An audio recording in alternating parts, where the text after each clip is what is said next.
My mother-in-law claimed she was helping by taking over our wedding guest list.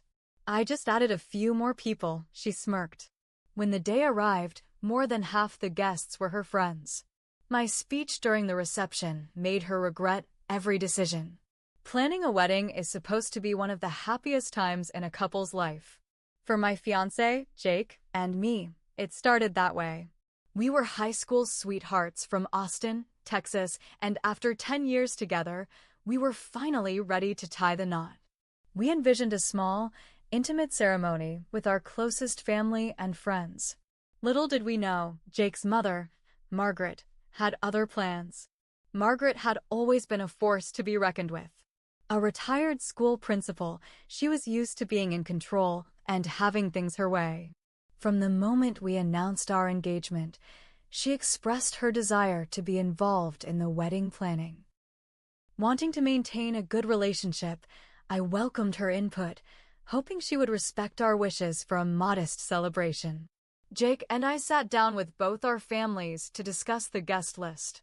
We explained our desire to keep it under 100 guests, emphasizing the importance of sharing our special day with those closest to us.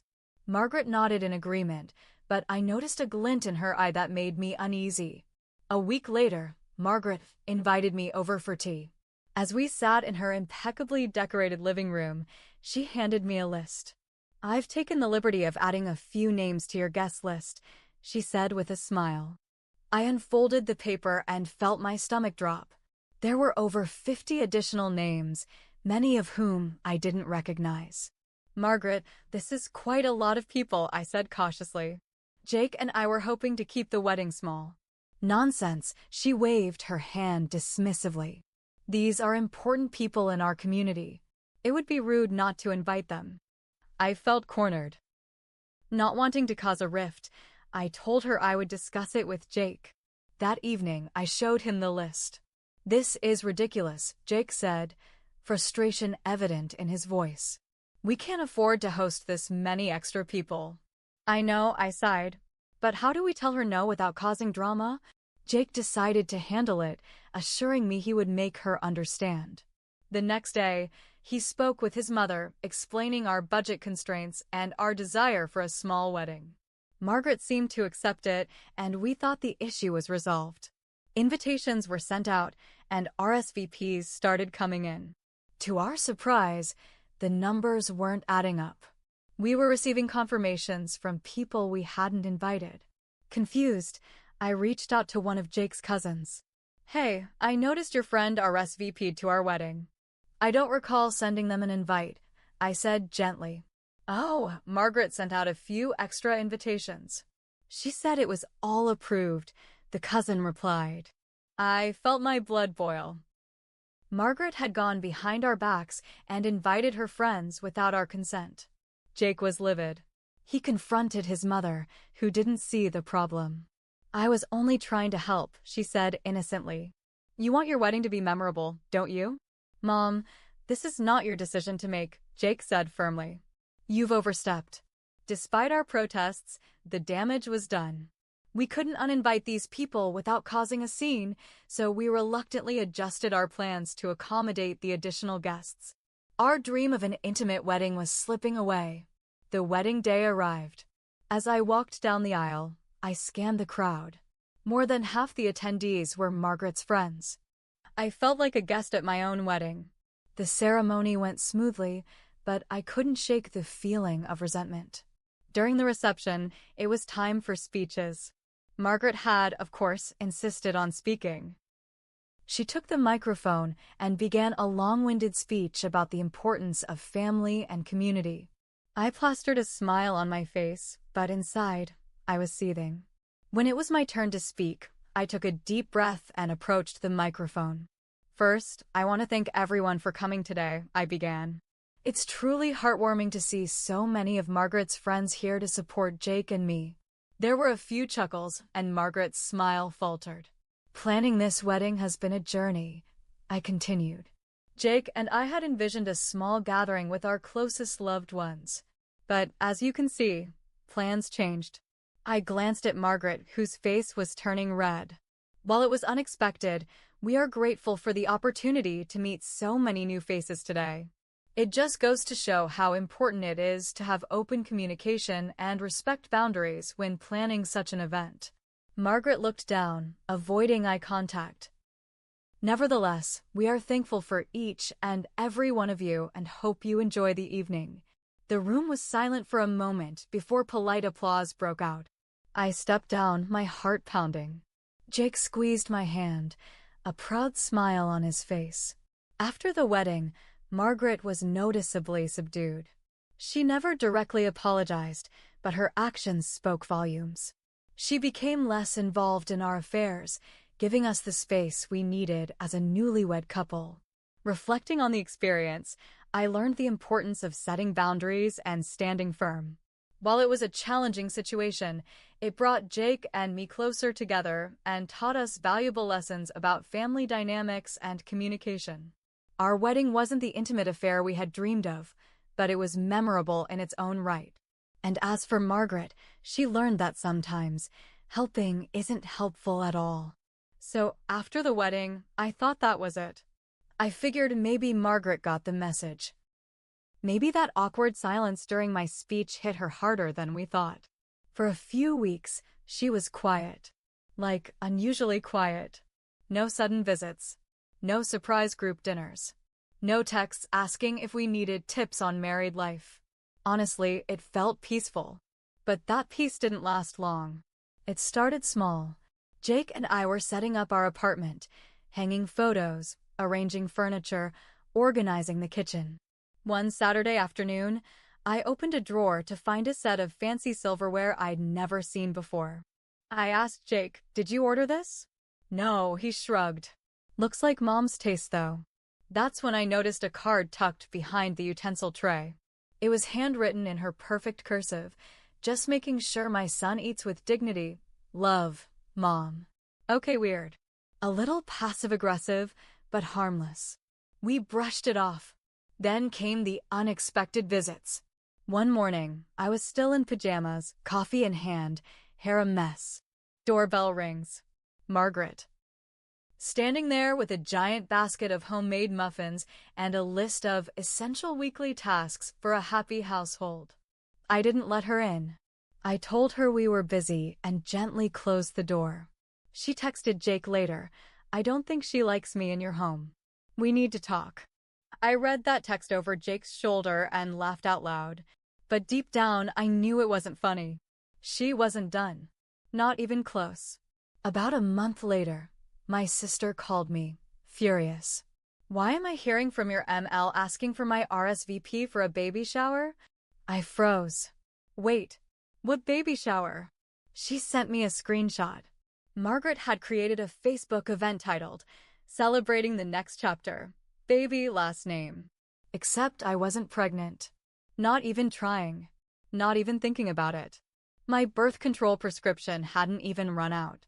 I messaged Margaret immediately. "What is this?" "I'm not pregnant. Please take it down." She replied with, "Oh, sweetheart, it's just for fun. You'll be pregnant eventually, and we can't start planning too late. People are excited." She said that. Word for word. Can't start planning too late. Jake lost it. He called her. They argued for over an hour. I didn't hear every word, but I heard enough through the walls. "No, Mom. You don't get to run her life. You embarrassed us." Again. The Facebook event came down within the hour. But it was too late. A dozen people had messaged me congrats by then. My coworkers had seen it. Even my boss had sent a "so happy for you" email. I spent the next few days putting out fires. After that, we went no contact for a while. Jake blocked her number for a bit. I deleted her from social media. It was tense. Quiet again. But this time it didn't feel peaceful. It felt like the eye of a storm. Because Margaret wasn't done. She had one more move. And she made it at the worst possible time. Our first Christmas as a married couple, we were supposed to host. Just close family. My parents. My siblings. A few of Jake's cousins. We had a nice dinner planned. Games, music, nothing fancy. Just something warm and low stress. The night before, Jake and I were setting up the table when he got a call. He looked confused. "It's the caterer." "We didn't hire a caterer," I said. He answered anyway. His face changed immediately. He hung up and said, "Mom ordered a full catered Christmas dinner in our name," and gave them our address. What? She also invited 30 people. Her coworkers. Her new book club. Our old neighbors from when I was a kid. I was speechless. I didn't know whether to scream or cry. She hijacked our Christmas. Jake looked me in the eye. "This ends now." And it did. But not the way I expected. What Jake did next shocked everyone. And it made Margaret do something I never thought she was capable of. So, about that Christmas. Jake didn't yell. He didn't storm out. He didn't throw things. Instead, he got quiet. He sat at the kitchen table for a long time, just staring at his phone.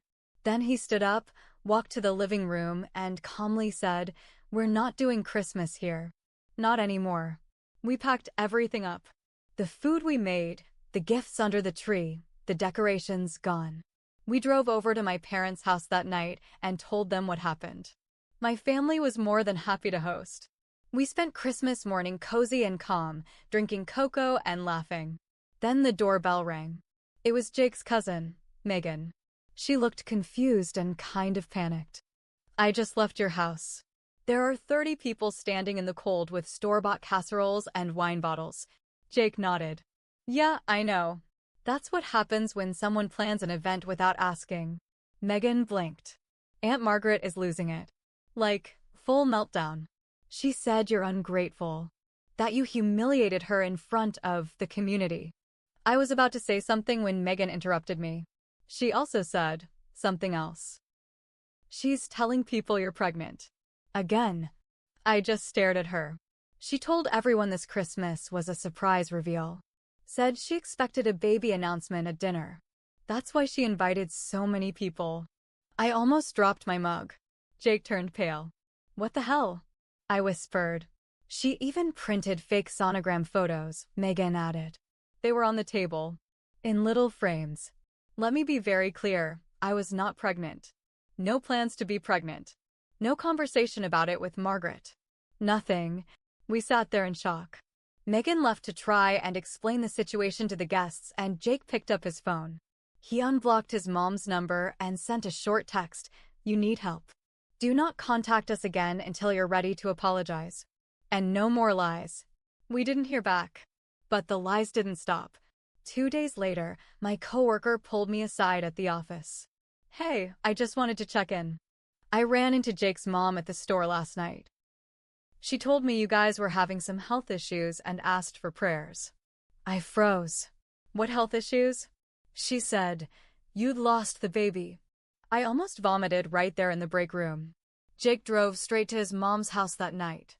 I begged him not to, but he was quiet again, the kind of quiet that scared me more than yelling ever could.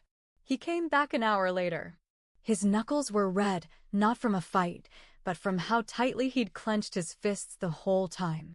He didn't say much, just, "We're done. For real this time." We blocked her again. Changed our numbers. Told our friends and family what really happened. We even moved. 2 towns over. New apartment. New start. But here's where the twist comes in.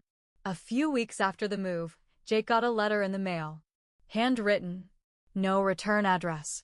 He almost tossed it, but something about it made him open it. Inside was a long, rambling note. From Margaret. She said she was sorry. Not in the "I got caught" kind of way, but in the "I broke something and I don't know how to fix it" way. She admitted to everything, the fake invites, the sonogram prints, the lies. Then she said something we didn't expect. "I've been seeing a therapist. I have issues. I see now how I tried to control your lives because I had no control over mine." I didn't know whether to believe it. Part of me wanted to cry. Part of me wanted to burn the letter. Jake read it 3 times and then set it down. "I don't think she's lying," he said. "But that doesn't mean I trust her." Fair. Very fair. So now we're in this weird limbo. We haven't reached out. She hasn't pushed. But something else just happened. And I don't know what to do. Margaret sent another letter. This one was shorter. Inside it was a photo. A real sonogram. Dated. Stamped. Not fake. And a note that said, "I'm pregnant." Yeah. What the hell do we do now? When Jake opened that last letter, the one with the real sonogram, he laughed at first. He thought it was a joke. Some weird, twisted way for his mother to get attention. "She's 63, he said. "This isn't possible." But I knew better. I looked at the photo, checked the hospital stamp. It was real. And the name on it wasn't hers. It was someone else's. A name we didn't recognize. That's when things got weird. I did a reverse search on the hospital's public database. Turns out the name on the sonogram belonged to a young woman named Sierra. 22 years old. Lives one town over. Jake and I stared at each other. He picked up his phone and called his aunt Margaret's sister. "Hey, do you know someone named Sierra?" There was a pause on the other end. Then she said, "Oh God. I was hoping you wouldn't find out like this." That's how we learned that Margaret had a secret. A big one.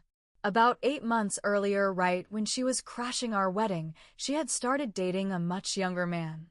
A 28-year-old landscaper who used to work on her lawn. No one in the family took it seriously. They thought it was a fling. Something temporary. Something pathetic. But apparently it wasn't. Apparently, it turned into something else. Something complicated. Margaret was paying his rent. Buying him clothes. Taking him on trips. Acting like they were royalty. And he was cheating on her the whole time. With Sierra. Now Sierra was pregnant. And Margaret?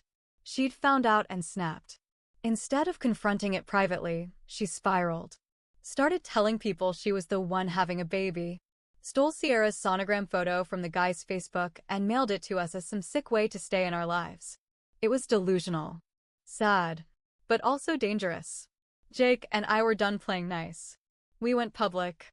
Jake wrote a post on Facebook with every detail. The fake guest list. The baby shower. The false pregnancy.